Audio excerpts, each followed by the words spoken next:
सबसे पहले आदि देव महादेव के चरणों में प्रणाम करतानी, माँ जगदम्बा के चरणों में प्रणाम करतानी, समस्त देवी देवताओं के चरणों में प्रणाम करतानी, तीन सूत्र बताने वाले हरेंद्र भैया के चरणों में प्रणाम करतानी, नीलम दीदी के चरणों में प्रणाम करतानी, जितना हमारे भाई बहन बाड़े यूट्यूब चैनल में भाई बहन दीदी बाड़ी सभी के चरणों में प्रणाम करतानी। हमारे प्रणाम अपने चरणों से गार करे, जो भी गलती हुई ये भजन में त्रुटि हुई क्षमा करम जा।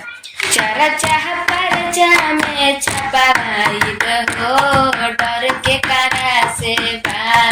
चारा चाह पर जा में छपा भाई हो डर के कारा से बा, एक में डर लागे अपना पापा जी से, एक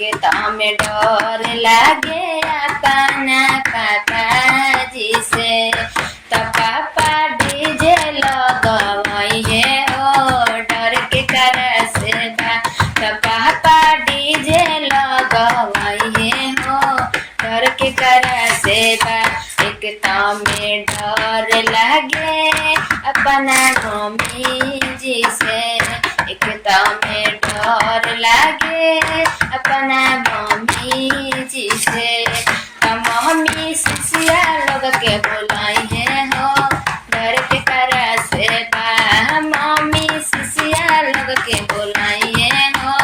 डर के कारा से बा, चरचा परचा में छपवाई हो डर के कारा से बा, चरचा परचा में छपवाई हो डर के कारा से बा, एक में डर लागे अपना चाचा जी से, एक में डर लागे अपना चाचा जी से,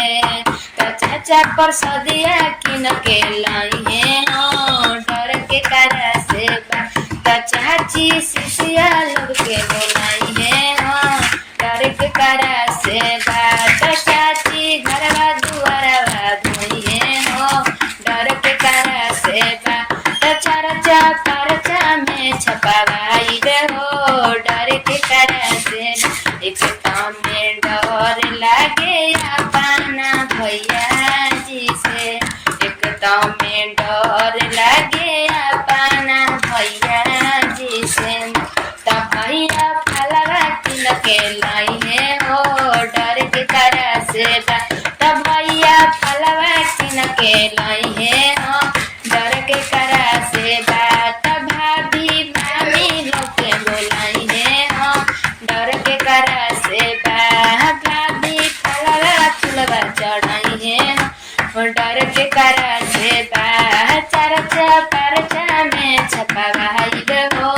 डर के कारा से बा, पहिला में दाया मांगी दूसरा में चारा,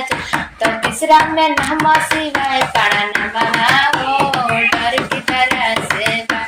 चरचा परचा में छपवाई